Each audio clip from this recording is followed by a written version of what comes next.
Chapter 12. The Invisible Man Loses His Temper. It is unavoidable that at this point the narrative should break off again, for a certain very painful reason that will presently be apparent. While these things were going on in the parlor, and while Mr. Huckster was watching Mr. Marvel smoking his pipe against the gate, not a dozen yards away were Mr. Hall and Teddy Henfry discussing in a state of cloudy puzzlement the one-iping topic. Suddenly there came a violent thud against the door of the parlor, a sharp cry, and then silence. "Hullo," said Teddy Henfry. "Hullo," from the tap.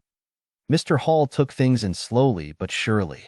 "That ain't right," he said, and came round from behind the bar towards the parlor door. He and Teddy approached the door together, with intent faces, their eyes considered. "Summat wrong," said Hall, and Henfry nodded agreement.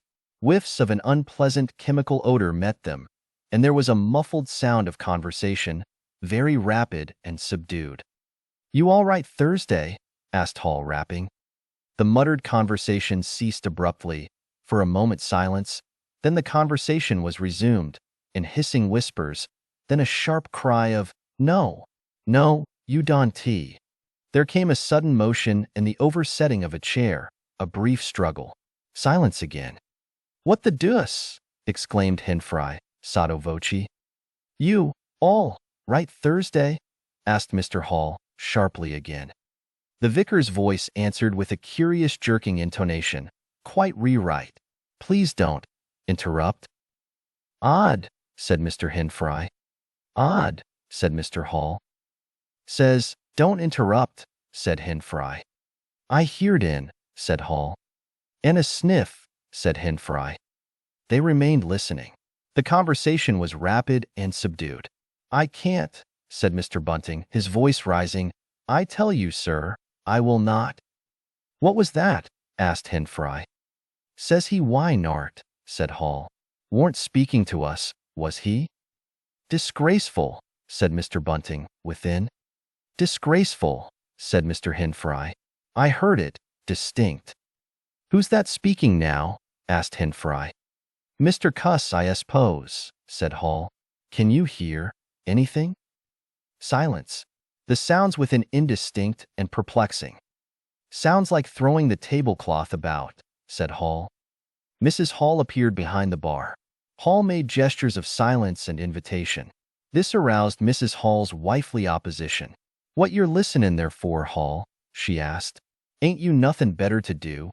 Busy day like this?" Hall tried to convey everything by grimaces and dumb show, but Mrs. Hall was obdurate. She raised her voice.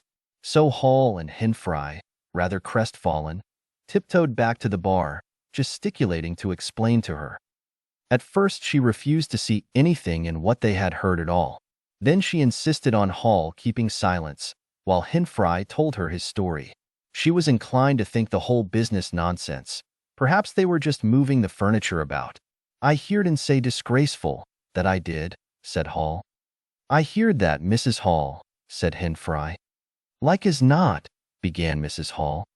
"HSH," said Mr. Teddy Henfry. "Didn't I hear the window?" "What window?" asked Mrs. Hall. "Parlor window," said Henfry. Everyone stood listening intently. Mrs. Hall's eyes, directed straight before her, saw without seeing the brilliant oblong of the inn door, the road white and vivid, and Huckster's shop front blistering in the June sun. Abruptly Huckster's door opened and Huckster appeared, eyes staring with excitement, arms gesticulating. "Yap!" cried Huckster. "Stop thief!"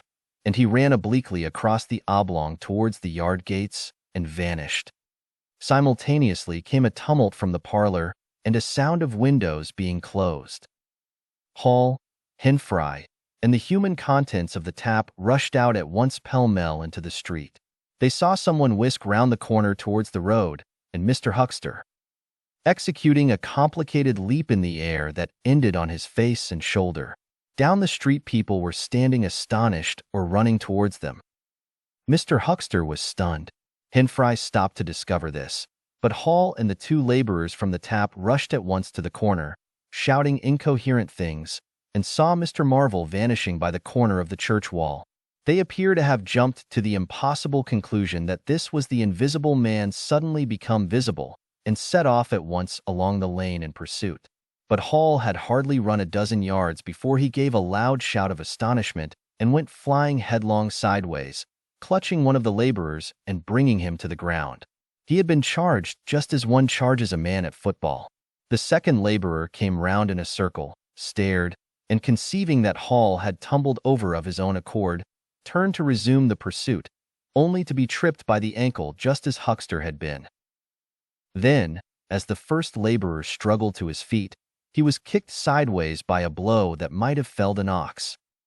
As he went down, the rush from the direction of the village green came round the corner. The first to appear was the proprietor of the Coconut Shy, a burly man in a blue jersey. He was astonished to see the lane empty save for 3 men sprawling absurdly on the ground.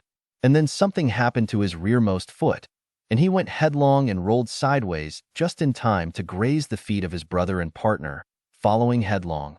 The two were then kicked, knelt on, fallen over, and cursed by quite a number of over-hasty people.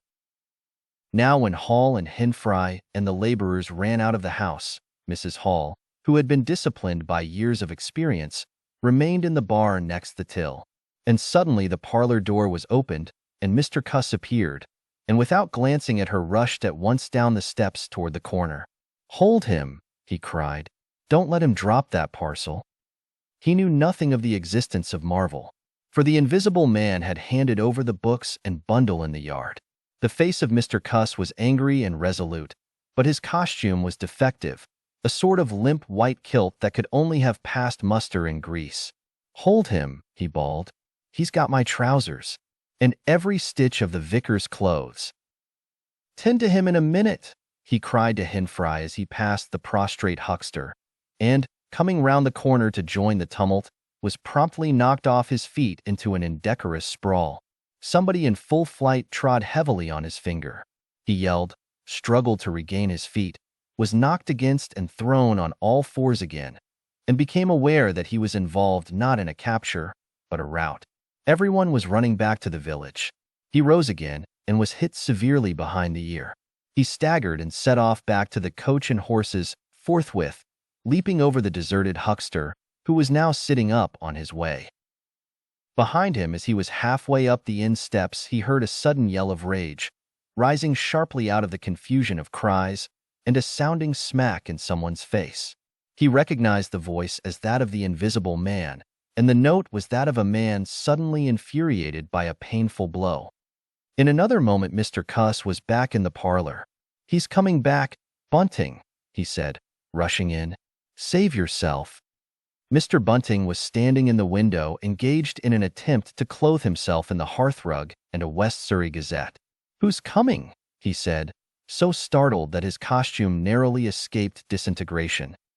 "Invisible man," said Cuss, and rushed on to the window. "We'd better clear out from here. He's fighting mad. Mad." In another moment he was out in the yard. "Good heavens," said Mr. Bunting, hesitating between two horrible alternatives. He heard a frightful struggle in the passage of the inn, and his decision was made. He clambered out of the window, adjusted his costume hastily, and fled up the village as fast as his fat little legs would carry him. From the moment when the invisible man screamed with rage and Mr. Bunting made his memorable flight up the village, it became impossible to give a consecutive account of affairs in Iping. Possibly the invisible man's original intention was simply to cover Marvel's retreat with the clothes and books. But his temper, at no time very good, seems to have gone completely at some chance blow, and forthwith he set to smiting and overthrowing, for the mere satisfaction of hurting. You must figure the street full of running figures, of doors slamming and fights for hiding places. You must figure the tumult suddenly striking on the unstable equilibrium of old Fletcher's planks and 2 chairs, with cataclysmic results. You must figure an appalled couple caught dismally in a swing. And then the whole tumultuous rush has passed and the Iping street with its gods and flags is deserted save for the still raging unseen, and littered with coconuts, overthrown canvas screens, and the scattered stock in trade of a sweetstuff stall. Everywhere there is a sound of closing shutters and shoving bolts, and the only visible humanity is an occasional flitting eye under a raised eyebrow in the corner of a window pane. The invisible man amused himself for a little while by breaking all the windows in the coach and horses, and then he thrust a street lamp through the parlor window of Mrs. Gribble. He it must have been who cut the telegraph wire to Atterdean just beyond Higgins' cottage on the Atterdean road. And after that, as his peculiar qualities allowed, he passed out of human perceptions altogether, and he was neither heard, seen, nor felt in Iping any more. He vanished absolutely. But it was the best part of 2 hours before any human being ventured out again into the desolation of Iping Street.